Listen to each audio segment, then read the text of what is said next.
Indonesian. Assalamualaikum warahmatullahi wabarakatuh. Selamat pagi pendengar, selamat berjumpa kembali dalam Dialog Agama Islam. Saya Joe Peruntukahu dan pagi ini kita kembali sudah bersama Kiai Haji Arif Rahman Hakim MA, pengasuh Pondok Pesantren Al-Hidayah Depok. Selamat pagi, Assalamualaikum Pak Kiai. Waalaikumsalam warahmatullahi wabarakatuh. Ya, pembahasan kita kali ini yakni durhaka istri kepada suami. Ini penting buat istri tapi penting juga untuk suami ya. Baik Pak Kiai, silakan penjelasannya untuk topik kita pagi ini, durhaka istri kepada suami. Bismillahirrahmanirrahim. Alhamdulillahi rabbil alamin. Wassalatu wassalam ala asrafil anbiya wal mursalin Sayyidina Muhammadin wa ala alihi wa ashabihi ajma'in. Nusuz durhaka istri kepada suami. Nusuzul mar'ati ala zawjiha. Istri yang durhaka, tidak taat kepada suami selama perintahnya itu baik, maka istri itu mendapat dosa besar. Istri yang durhaka kepada suami, tidak melaksanakan kewajibannya terhadap suami, tidak mau melaksanakan perintahnya selama perintah itu baik, maka istri yang demikian adalah disebut dengan istri yang nusuz, istri yang durhaka kepada suami. Dosa besar bagi istri yang durhaka kepada suami. Mengapa? Karena suami adalah pemimpin di rumah tangga. Ar-rijalu qawwamuna 'alan nisa. Yang memberikan nafkah kepada istri adalah suami. Maka wahai para istri, jangan engkau durhaka kepada suami. Mengapa? Karena durhaka kepada suami adalah dosa yang sangat besar. Rasulullah sallallahu alaihi wasallam bersabda, "Idza da'a ar-rajulu imra'atahu ila firashihi, falam ta'ti la'anathal malaikatu hatta tusbiha."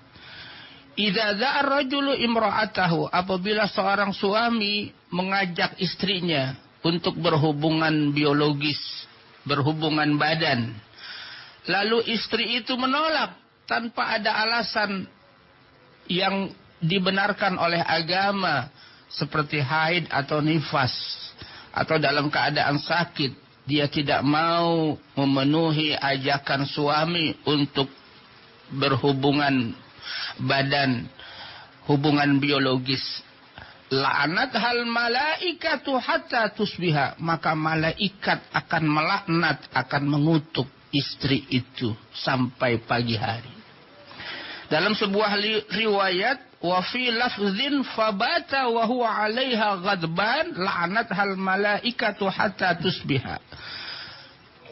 Seorang suami yang mengajak istrinya untuk melakukan hubungan biologis, melakukan jima, lalu istrinya menolak dengan tanpa ada alasan, wa huwa 'alaiha ghadban, lalu suami itu marah, Allahu Akbar, karena tidak terpenuhi keinginannya di dalam melakukan hubungan biologis, yaitu hubungan jima, maka malaikat akan melaknatnya istri yang nusuz itu hatta tusbiha, sampai pagi hari. Dalam riwayat yang lain, idza batatil mar'atu hajirata firasi zawjiha fataba 'alaihi illa kana alladhi fis sama'i sakhitan 'alaiha hatta yarda 'anha zawjuha. Apabila istri itu menolak melakukan hubungan biologis yang diinginkan oleh suaminya tanpa ada uzur syar'i, maka Allah marah, Allah murka kepada istri yang durhaka itu, hatta yardo anha zaujuha, sampai suaminya itu ridho, meridhoi istrinya itu. Dalam riwayat yang lain, sebagai sebuah bentuk nusuz istri kepada suami, Rasulullah sallallahu alaihi wasallam bersabda, "Idza kharajatil mar'atu min baiti zawjiha la'anat hal malaikatu hatta tarji'a aw tatuba." Apabila seorang istri dia pergi ke rumah tanpa izin suami, tanpa mendapat izin dari suami dan dia keluar, berarti dia sudah nusuz kepada suami. La'anat hal malaikatu hatta tarji'a au tatuba. Maka malaikat akan melaknat istri yang nusuz itu sehingga dia kembali ke rumah atau dia bertaubat kepada Allah Subhanahu wa taala. Dalam riwayat yang lain, bentuk nusuz kedurhakaan istri kepada suami, Rasulullah sallallahu alaihi wasallam bersabda, "La yanzurullahu ila imra'atin la tashkuru li zawjiha wa hiya la tastagni anhu."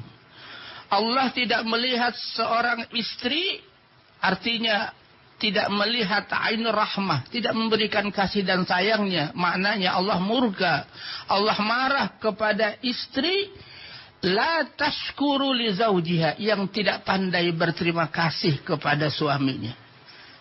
Tidak pandai berterima kasih kepada suaminya, maka Allah murka kepada istri itu. Oleh karena itu, wahai para istri, berterima kasihlah, bersyukurlah kepada suami. Dalam kondisi apapun suami, dalam status sosial apapun suami, maka suami adalah seorang pemimpin dalam keluarga. Ada kewajiban istri untuk menghormati suami, berterima kasih terhadap suami. Dalam kondisi apapun seorang suami, seorang istri wajib hukumnya taat dan berterima kasih kepada suami. Rasulullah SAW bersabda, "Ya ma'saran nisa, wahai para istri, tasaddaqna, bersedekahlah kalian wahai para istri." Mengapa? Fa inni, kata Nabi, fa inni ra'aitukunna aksara ahlan nari. Aku melihat kalian wahai para istri di neraka adalah aksar ahli nari. Kebanyakan ahli neraka adalah wanita atau perempuan. Lalu ada seorang yang bertanya, "Wabima ya Rasulullah, mengapa banyak ahli neraka dari golongan wanita, dari golongan perempuan?" Lalu beliau menjelaskan, "Tuksirna al-la'na wa takfurna al-ashir."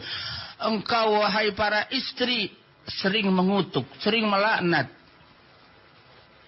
mencemooh, mencela, wa takfurnal ashir, dan engkau wahai para istri tidak pandai berterima kasih kepada suami. Na'udzubillah summa na'udzubillah. Oleh karena itu Allah Subhanahu wa taala memberikan langkah-langkah, step by step terhadap suami apabila mendapatkan istri yang nusuz. Baik Pak Kiai, kita langsung membuka untuk interaktif dengan pendengar. Silahkan di 021-384-4545, 021-386-6712. Pembahasannya tentang durhaka istri kepada suami. Sudah ada Ibu Yati di Pejaten, Jakarta. Selamat pagi Ibu Yati. Halo, Assalamualaikum. Waalaikumsalam warahmatullahi wabarakatuh. Silakan Bu. Begini Pak Kiai, bagaimana kalau seorang istri itu dia tidak melayani suami? Contohnya begini, oke lah dia masakin suami, tapi suami itu makan ngambil sendiri gitu ya, minum ngambil sendiri. Terus kalau diperintah sama suami, istri itu sepertinya nggak ikhlas, menggerutu gitu, mengeduma gitu. Itu bagaimana hukum Pak Kiai? Makasih. Assalamualaikum. Waalaikumsalam warahmatullahi wabarakatuh. Melayani sendiri gitu Pak Kiai.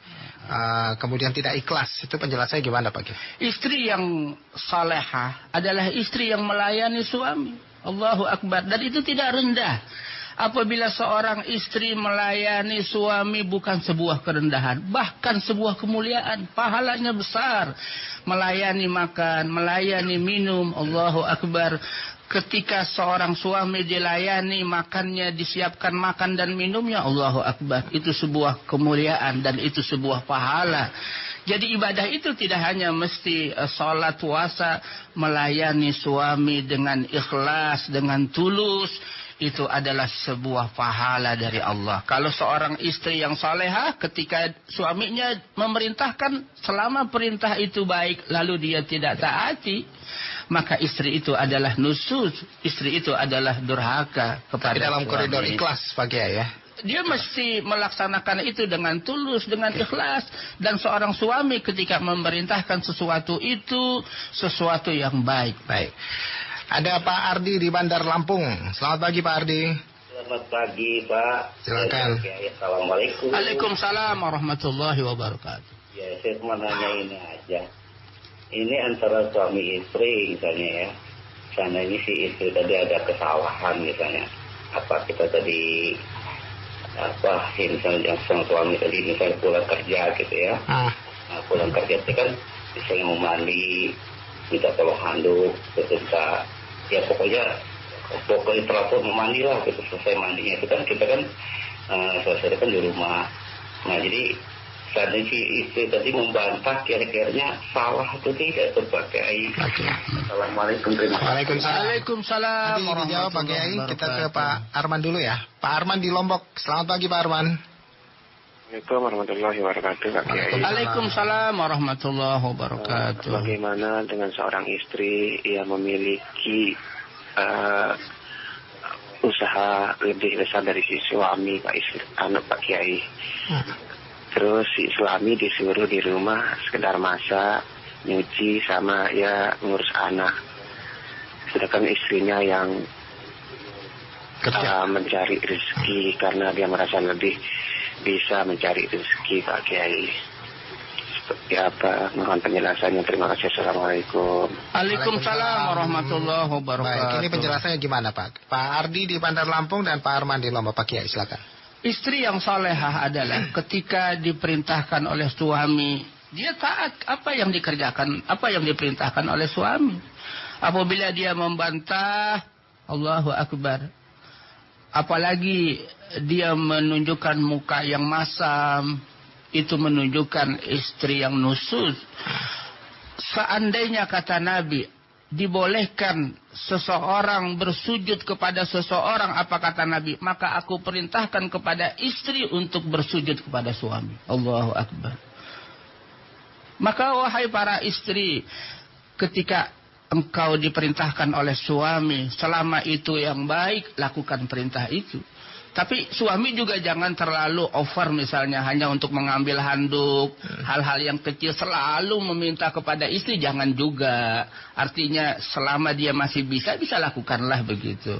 Hanya sekedar untuk mengambil handuk misalnya, masa tiap hari sih istri disuruh ngambil handuk gitu kan.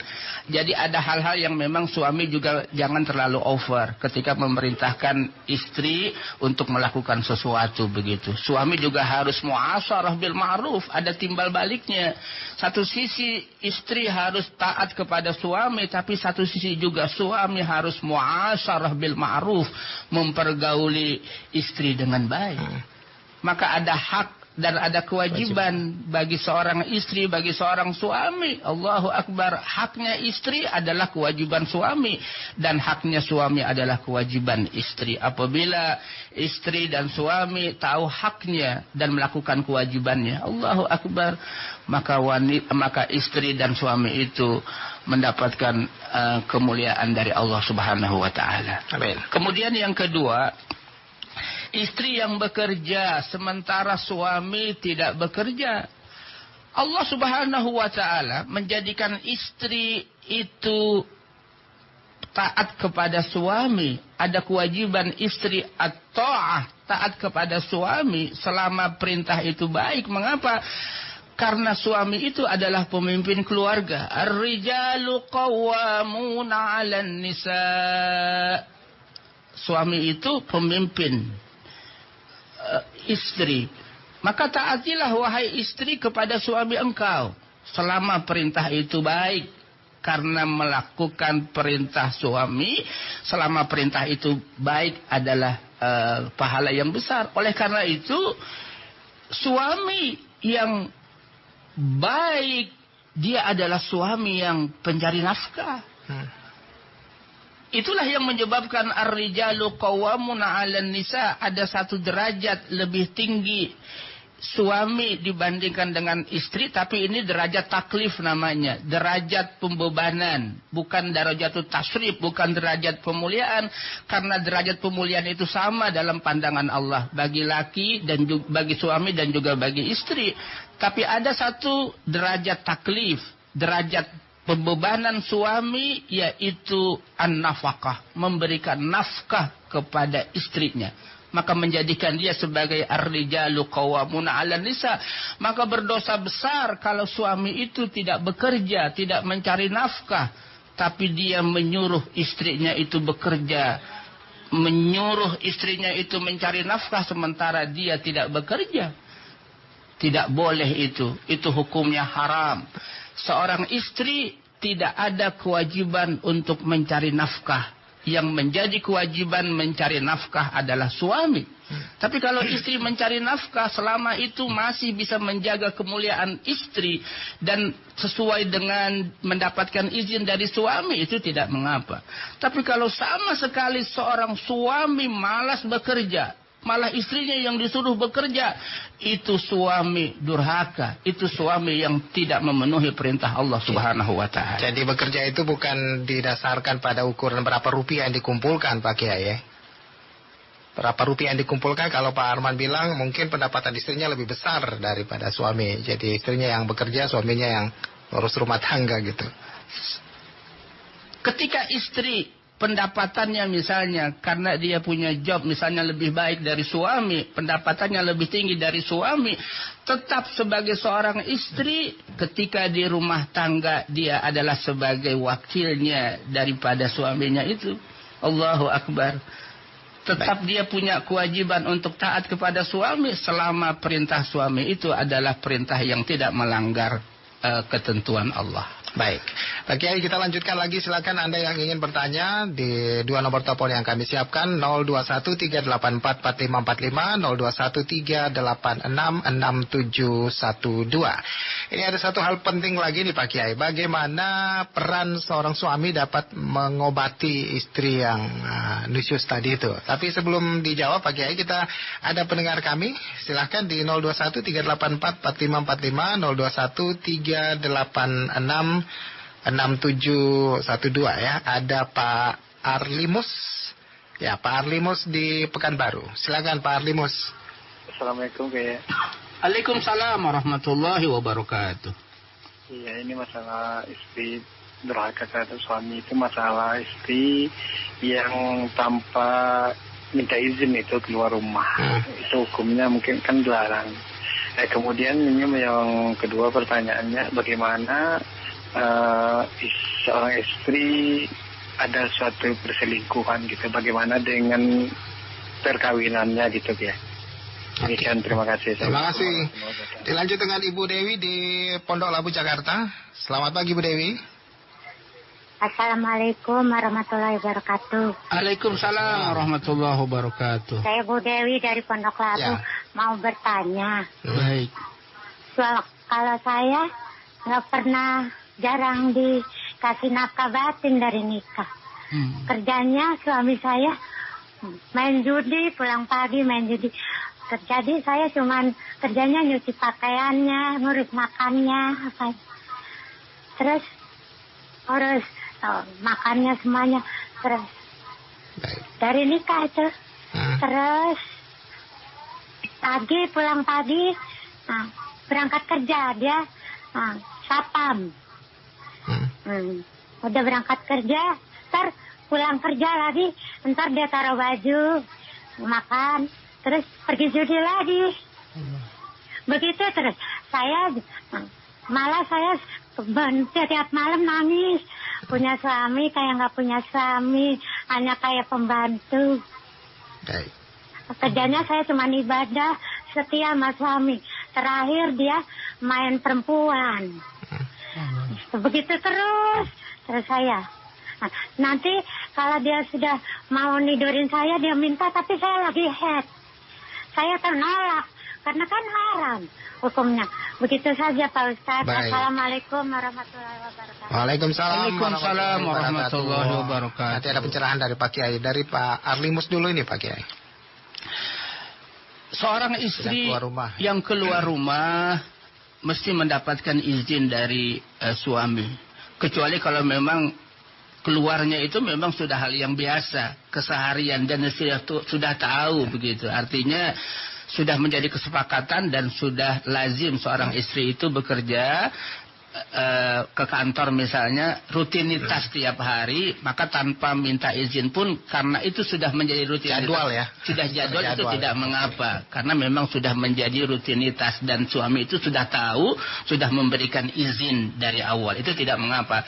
Tapi kalau sesuatu misalnya keluar yang memang tidak ada jadwal khusus misalnya, maka seorang istri ketika dia keluar dari rumah wajib hukumnya untuk minta izin kepada suami. Kalau tidak diberi izin, kalau seandainya dia malah keluar tanpa izin, maka dia laknat oleh Allah. Hatta seorang istri puasa sunnah pun, ketika suaminya misalnya sedang cuti ada di rumah, lalu istri itu puasa sunnah Senin dan Kamis, itu tidak boleh tanpa ada izin dari suami. Allahu Akbar. Begitulah cara memuliakan istri kepada suami. Artinya ada hak-hak yang mesti diberikan seorang istri kepada suami itu. Kemudian bagaimana istri yang selingkuh? Allahu Akbar. Bertaubatlah wahai para istri yang selingkuh. Dosa besar. Pertama sudah punya suami tapi berselingkuh. Allahu Akbar. Dosa besar. Dosa besar. Itu termasuk istri yang durhaka kepada Allah. Berselingkuh, Allahu Akbar. Istighfarlah, bertaubatlah wahai para istri. Engkau telah berselingkuh dengan orang lain sementara engkau punya suami. Bertaubatlah kepada Allah. Besar dosanya bagi istri yang selingkuh. Na'udzubillah summa na'udzubillah. Mudah-mudahan para istri yang selingkuh Allah berikan kesadaran sehingga bertaubat dengan taubatan nasuha.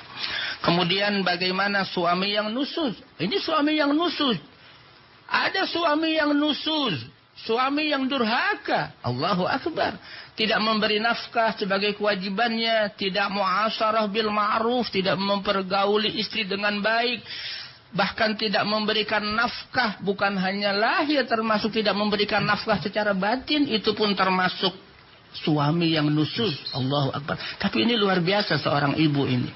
Dalam kondisi seperti ini dia masih bisa bersabar. Selalu berdoa di hadapan Allah. Subhanallah. Mudah-mudahan kesabaran ibu mendapatkan nilai yang besar di hadapan Allah. Subhanallah. Dalam kesabaran seperti ini menghadapi suami yang nusuz. Allahu Akbar.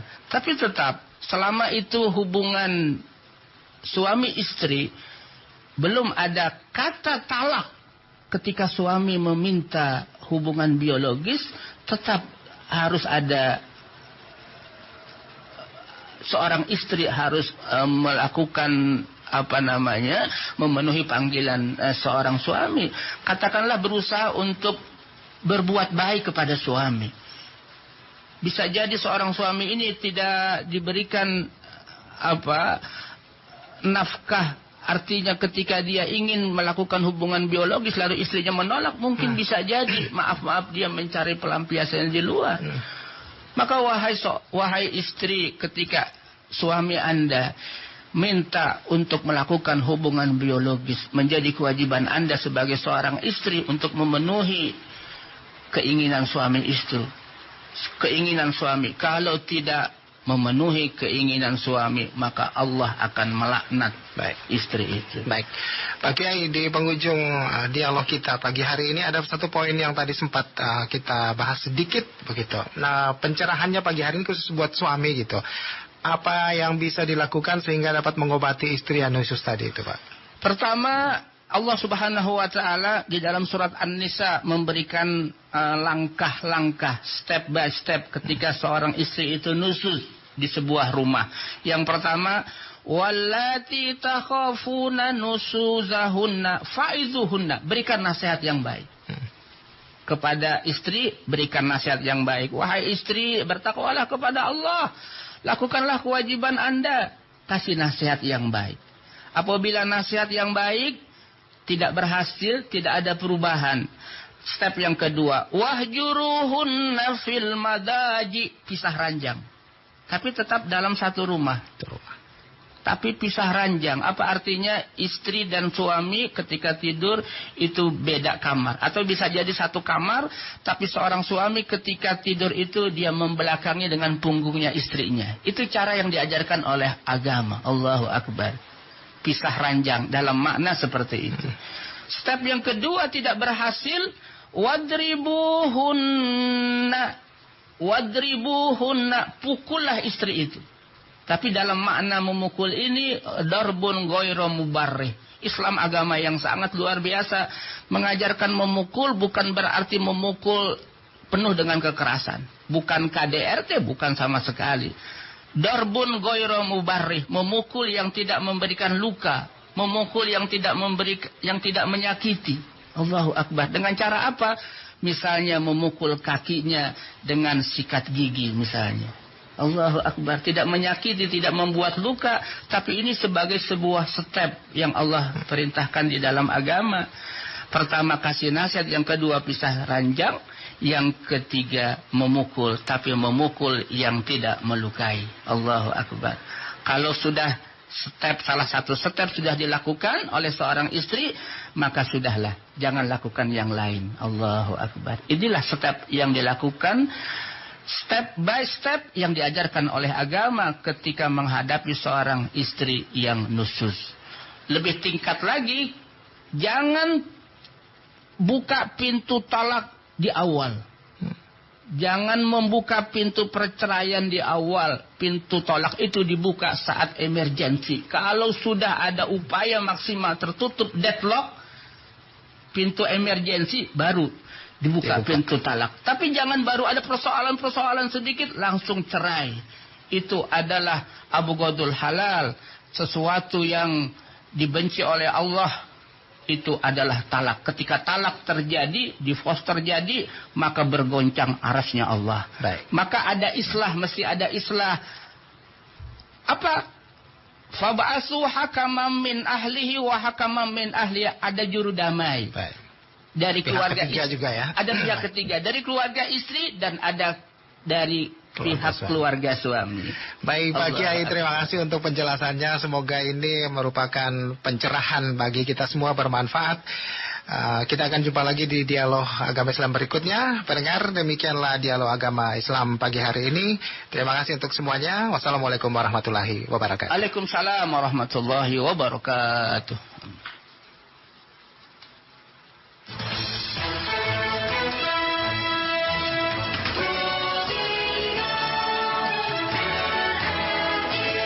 Suara Identitas Keindonesiaan.